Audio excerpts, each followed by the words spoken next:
Let's get it, guys. Upward Spiral Gang. May we never be the same again. It is Uncle Makara back at it again with another live stream video masterclass. Okay.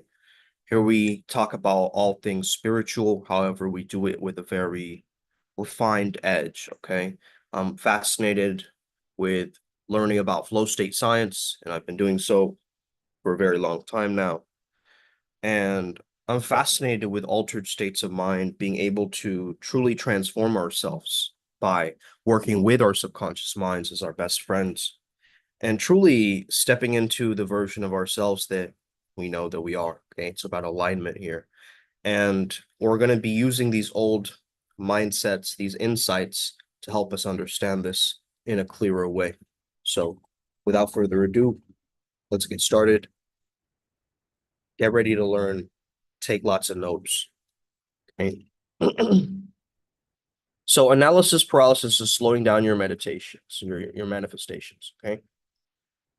So first and foremost, we have to understand that overthinking, the act of overthinking, is actually underfeeling.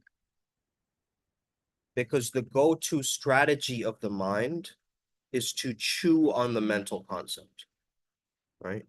Digest it, digest it, digest it. And wants to give itself more to eat.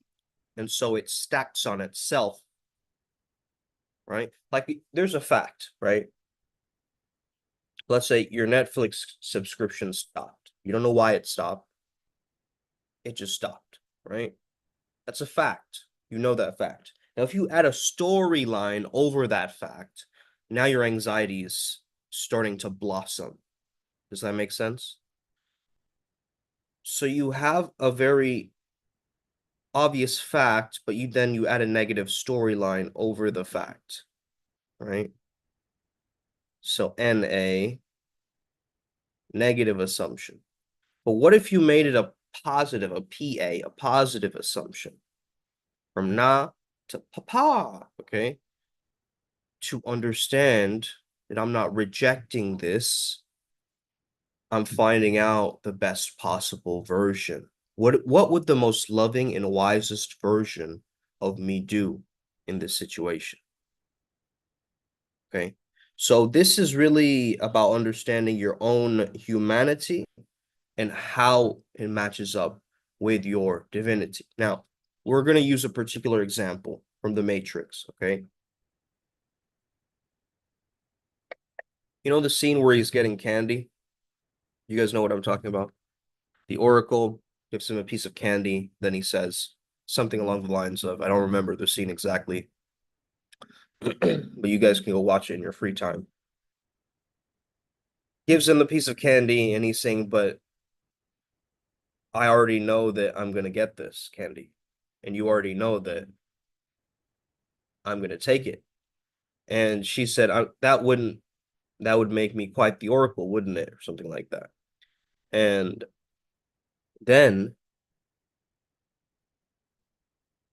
she tells Neo something so powerful that I think you guys are going to have to really readjust your manifestation hats after you hear this. She tells Neo, you've already made the choice. Now you're here to understand why you did, right? You've already made the choice to take the candy. Now you're just here to understand why you did. This line is pure gold because it captures the essence of manifestation. So think about this. When you feel a desire, something that you want super deeply, it's not just a random thought, right? It's a glimpse into the future that already exists. And so in manifestation, the idea isn't creating something from scratch. It's about aligning yourself with a reality that's already complete. Okay. The choice that's already been made on the higher level. Okay. I feel like I'm going to sneeze. That's why I'm kind of going into monk mode right now. Okay. And this is how the famous numbers 369 come into play. The Tesla numbers. Okay. You might have heard this. Secret of the universe 369. Is it energy, frequency, vibration? Is it that? What comes into play here? Well, 3 represents the initial spark.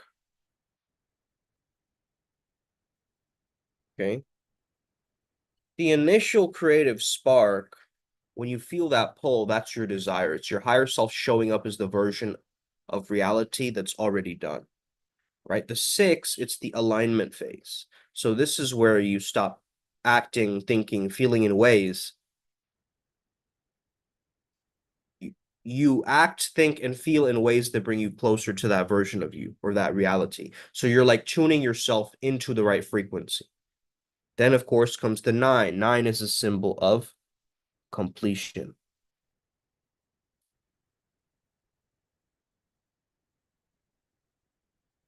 For 6, you want to maintain a harmony, or at least try to maintain it. Okay. So by this stage, the manifestation is already done. You're just stepping into your physical experience of it. The Oracle wasn't telling Neo what choice to make. She was helping him realize that the choice was already made. And that's the key. Because manifestation isn't about making it happen. It's about realizing it's already happened. So next time you're manifesting, just remember that the desire you feel is a reality that's already waiting for you. The desire you feel is a reality that's already waiting for you. Your job isn't to create it, but to align with it, to understand that the path is already paved, the choice is already made. You just need to take a step forward with trust. Okay? With trust. Now, as you're on this spiritual path, you got to understand a few things. Okay. Hold on a second, guys. I really need to blow my nose. This is like a weird ascension fluid thing. Excuse me.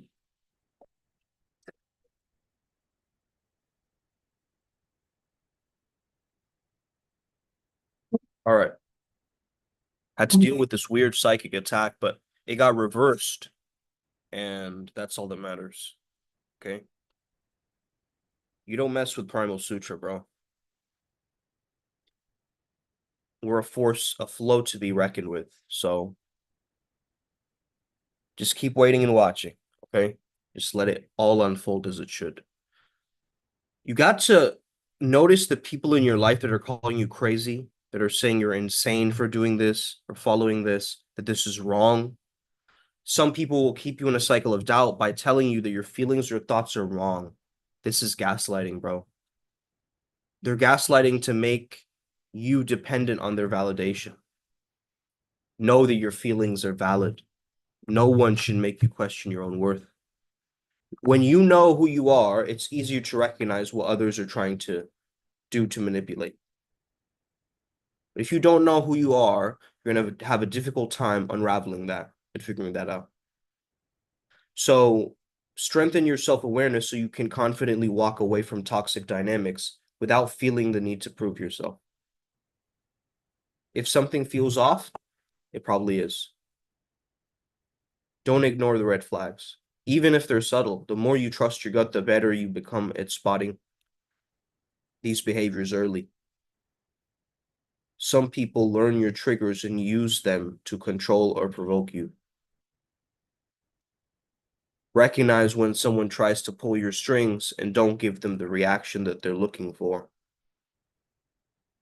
People who lack self-awareness or inner security may try to boost their own self-worth. They might criticize, blame, put you down just to feel better than you. However, you know how to protect yourself because you've detached from people seeking control. You don't depend on external validation. You're not swayed. You're not easily swayed when you're looking for validation outside of yourself. You don't let others' opinions pull you off of your own path. You spend time alone to get clarity on you, what's real, and then you can reconnect in a way that's truly valuable. Because now that you know yourself, you can know others and get to know others. And that's real love, that's real connection, rather than I'm trying to fill a void with these other people.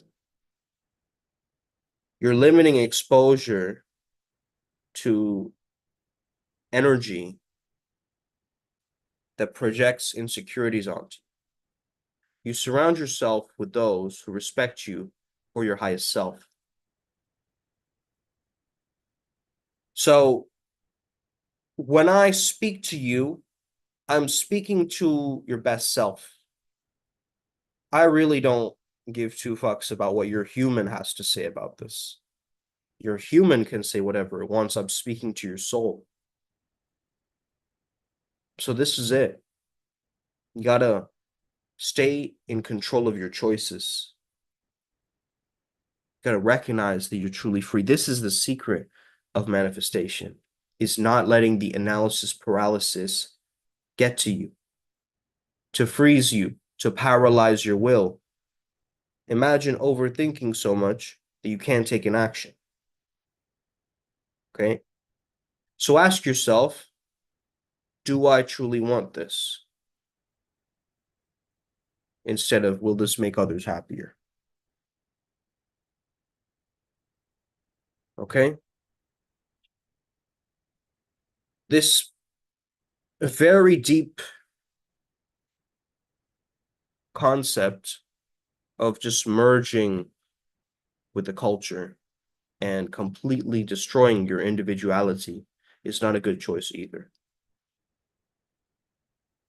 If a person, habit, or environment doesn't support your well-being, it's okay to walk away, even if it's difficult. However, you have to create space for situations that align with your growth, okay? So recognize when you're overthinking and give it a name. When you give it a name,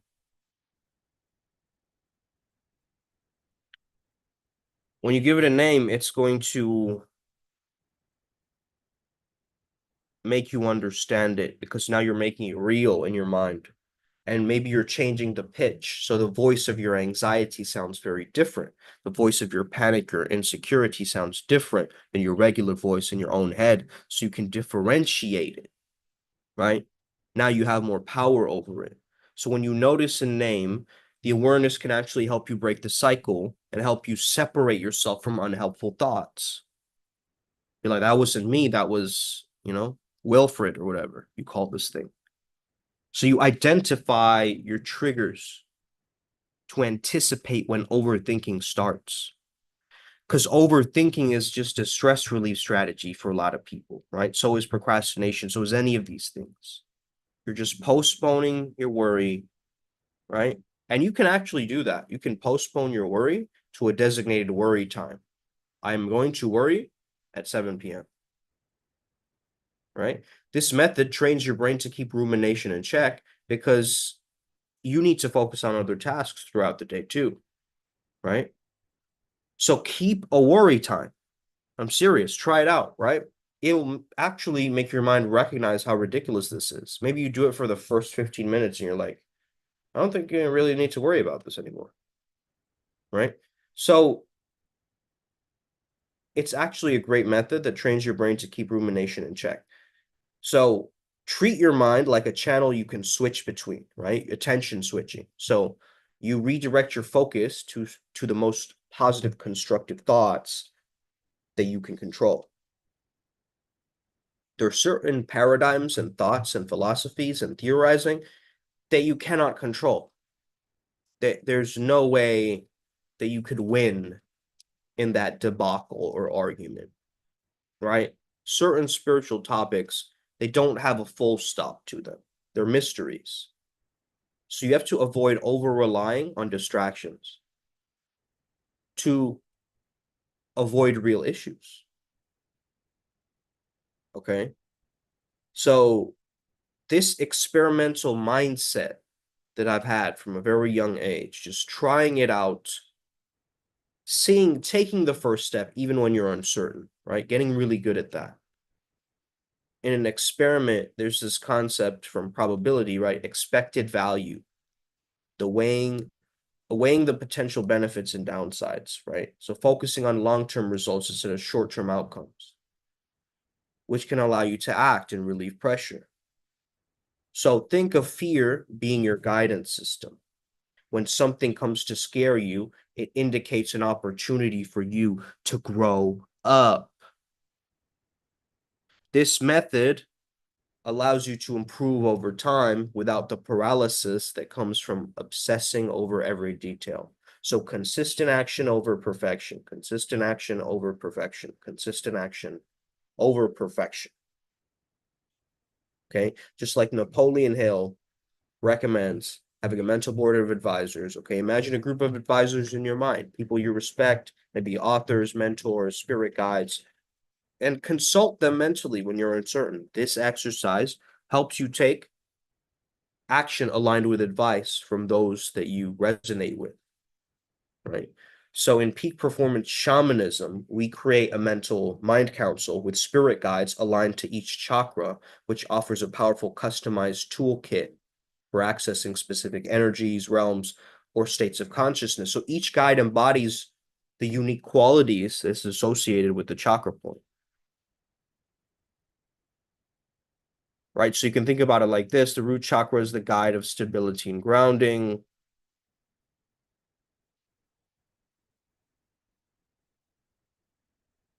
The sacral is a guide of creativity and desire,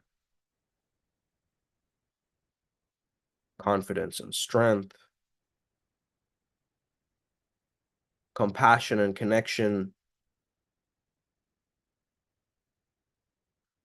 truth and expression, insight and vision, transcendence and unity. Okay. So you have all of these different guides, these split fragments, these parts of you, the parts of your psyche, the way that you think. Okay. And an ascended master, cosmic deity, some ethereal guide from the Lyran Council, okay, maybe represents a certain vibe for you, right? So let's go through each one. So root chakra guide would be like a wise elder. I see it as an ancient warrior spirit. Like for me, it's Chief Deno, obviously. And for sacral chakra, I would originally imagine it would be King Nyx's energy because he is the elemental king of water. However, this could even be like a dolphin spirit of playfulness, right? I do believe that's my sex animal. Um, there's different forms of there's like wealth animal, love animal. Um, there's many different styles of this, so we can go whichever way with that. But yeah, focus in on a main deity that has a similar vibe to the animal, so that way you can stack it, right, in a very unique and powerful way. Maybe a lion spirit for courage, confidence, solar plexus. Maybe like a benevolent angelic figure or forced being for the heart chakra. Maybe like a bard or like a poet, like a Rumi character for the throat chakra for somebody, or like a songbird spirit. That's dope, right? So now we're getting really creative here, but this is what peak performance shamanism entails.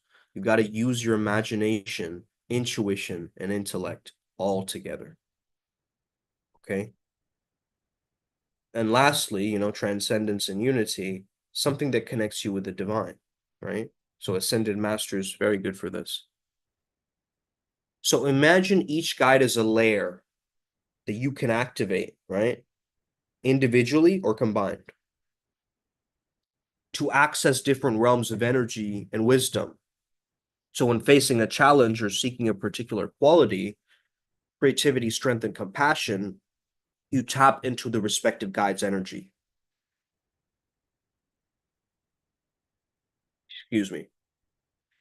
Stacking multiple guides enables you to access layered states. For instance, grounding yourself with the root chakra guide while boosting confidence with the solar plexus guide. You get what I'm saying? So you can stack like a flow state shaman, flow state ninja with this. Ooh wee, that's good. Starneck says consistent action over perfection. Yep. Absolutely, bro. That's what I've always been doing. Just shutting off the mind, shutting off the logical part of the mind, just going into uncovering deeper layers of this character development shit, right? So I'm gonna give you guys some prompts. If you guys want to journal this stuff down, highly recommend it. Let's see. What's your character's greatest strength, right?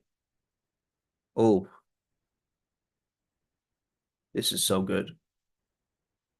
So invent a character. Let's do it together. This is character yoga, baby. This is the first prompt. What's your character's greatest strength? And how does it sometimes lead them into trouble? Oh shit. Oh shit, we're getting real. This is like shadow work questions, but for character growth. Damn. Here we go. What did your character want to be when they were a child? Dang. Okay. Dang. That's a good one. What emotional wounds or trauma does your character carry? And how does it affect their behaviors? Right? You're still creating an amazing character, but there's layers to it. There's backstory, right? And history to it. Like this, for instance.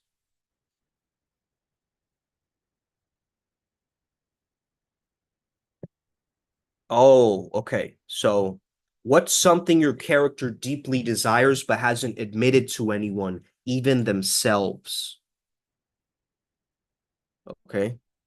Woo! This is good.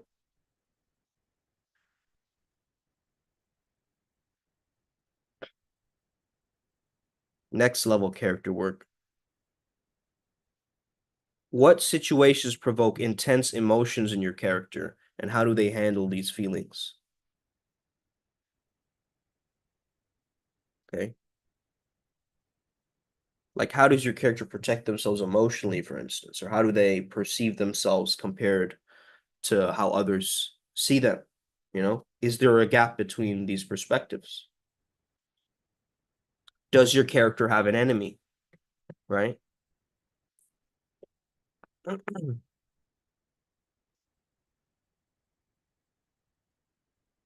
Is this a rival? Is this anti-you, basically, right? Your shadow. Anti-you is going to make you feel some type of way. What's your character's view on love? Have they ever experienced heartbreak? Are they afraid of intimacy? Okay. What's your character's view on love? When life becomes too much, where does your character go physically or mentally to find peace? What's their favorite escape? What's an odd quirk or habit that they have?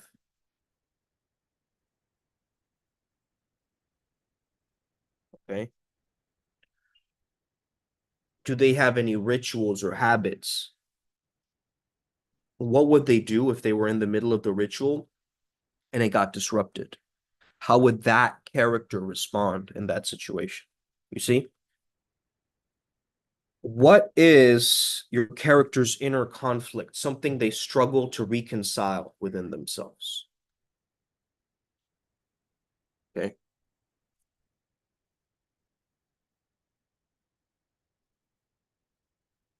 If your character would overcome their fears, insecurities, or flaws, who would they become? What stands in the way? Okay. Now, if your character had a spirit guide or patron deity, who or what would it be? And how would they communicate with it? Does your character have any abilities that you're unaware of or reluctant to acknowledge?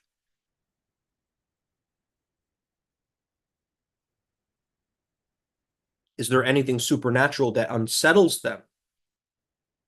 Okay, maybe they have a kryptonite. Knowing this stuff is really, really powerful, right? Because it gives us clarity now as we explore this character. Do they believe in the idea of purpose or destiny? How does it shape their life choices? What does your character think happens after death? How does this belief impact their everyday actions? You guys see? How does your character want to be remembered? This is a really important one, so I'm going to write this one down. What kind of life does your character envision as they grow old? Peaceful retirement or something more, adventurous or completely different, perhaps? Maybe it's never been seen, never been done. Amazing. Okay, I love innovators. I love pioneers. Okay, my heart goes out to you. You guys are the real trailblazers, the geniuses who have all this potential bubbling within them, but just haven't found the right, people to accept them or give them a value. And once you start understanding that, if you were looking back on your life to your last day, what would you feel about your journey? Right? You want this character to come alive as you explore what makes them complex, odd, relatable, unique. You got to find the story or the world and don't hesitate to mix and match, okay? Going back to 369, it's a powerful way that we do this. But in flow, there is no time to overthink. In flow, the mind quiets, the instincts sharpen. When you're fully in the moment, it's just you and the task at hand. Doubt disappears, and it's replaced by the trust in your own rhythm. Here, every action just feels natural and novel and spontaneous, and it just feels right, This is where true creativity and clarity thrive, free from the weight of overthinking. This is mindful living. This is pure focus. It's flow mode. Okay? That sweet spot, that Goldilocks zone where it's just right. Okay? When you hit it and you cannot quit it, that is where the process itself is the reward. The magic zone where process itself becomes the reward. It's when work feels like play. That's the zone. When the journey fuels you as much as the goal. That's the zone. Every moment becomes a step in your own masterpiece. That's the zone. That's where you're tapped in. Okay? It's a place where you're fully alive. You're moving with purpose. And you're flowing effortlessly like a giant ripple effect. Here, your results are just a byproduct because fulfillment is already happening in every small win, in every lesson, in every challenge. Fulfillment is already happening, my friends. Magic is just around the corner, right? Nirvana is just a meditation away. Okay? Nirvana is just a meditation away, baby. It's how you got to think. This is a different kind of mindset. A regular shaman might sit here and postulate things and maybe get into a very frantic, frenzied state, and then suddenly, tap into all these different potions, and now they're seeing these visuals and visions. But really think about it. Can you be the shaman that has absolute sense of control and understanding that he is the Brahman, right? That you are the substrate that never moves or changes, and you're just having this experience through this rented costume, right? On Earth. And it's fun. It's meant to be fun. It's not meant to be taken seriously. Okay. Now, we do take it seriously if we want to move it towards something, right? But the right thing is the balance between both. Not too playful, not too serious. That right level of charisma. That's like almost the way that Barack Obama used to give his lectures, right? He used to have the pauses of the right places of his words. And when I speak, I know that right? That cadence kind of creates this weird charismatic pocket, right? Where you just can't help but like you double step or you like step into the hole, right? You're waiting for him to drop and then he switches it up, right? And it's the same energy with music that you really love. It's a bit unpredictable because it reminds you of the movement the nature, the Shakti, the change that's happening all around us. So I had my background moving today because I really understand that is one of the secrets towards not letting this gunk accumulate inside of us is just move more. Just move more, bro. Just move your body more, right? Even if it feels weird, like, what is this person doing? No, you got to move. You got to be that weird yogi that moves when they're called to move. Okay? Let them look at you. Okay? So what? This is all a play for the Divine Mother. Okay? This is all a play. This is all a hologram. So you better enjoy it. Okay? You better create that creative spark, create some harmony with it, and then complete it. It's already done. It's already mine. It's already here. 369 is manifestation. Okay? In our path, we have it flipped sometimes different ways. 639 or harmony, creative spark, completion. But it's all still the same code, right? 369 just gives it the proper framework pathway where it's beginning, middle, and end, like the Trimurti or the threefold flame or the Father, Son, Holy Spirit, or, all of these different triads and splitting of the divine number 3. Okay. So 3 is the triangle, right? And then it becomes, so it keeps doubling, right? So,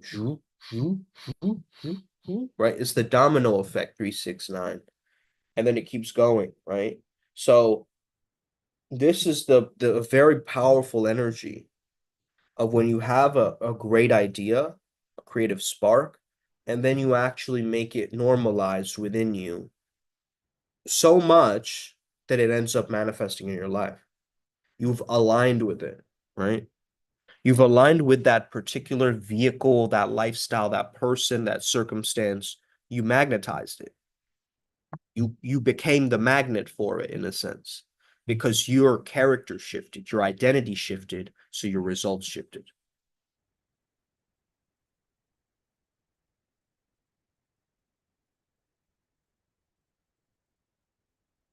But again, how we evolve through this thing, you got to understand. Our characters, we've got to know what's best for them. Okay? But sometimes we overthink that too.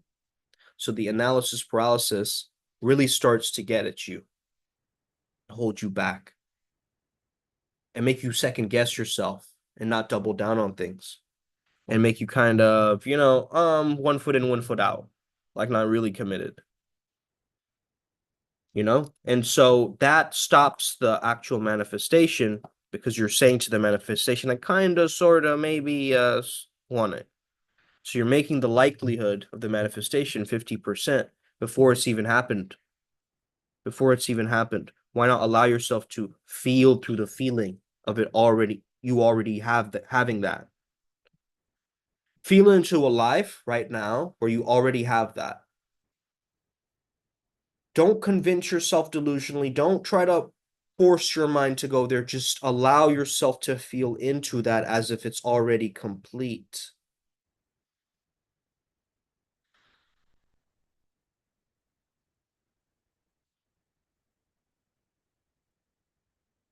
Real good. Okay, real good. Guys, I need to join this thing right now. So I will get going. However, this was an incredible talk. Make sure that you hit the like and subscribe button if you enjoyed this conversation. And I really want you guys to understand how to manifest and become the character that does not have the problems that you have anymore. You need to become that and work towards that. Okay? I got 99 problems, but spirituality ain't one. Hit me, right? Like that. So let's go. Let's get it. Okay. Upward Spiral Gang, thank you so much for tapping in. May the flow be with you and stay legendary. Let's get it. Osa.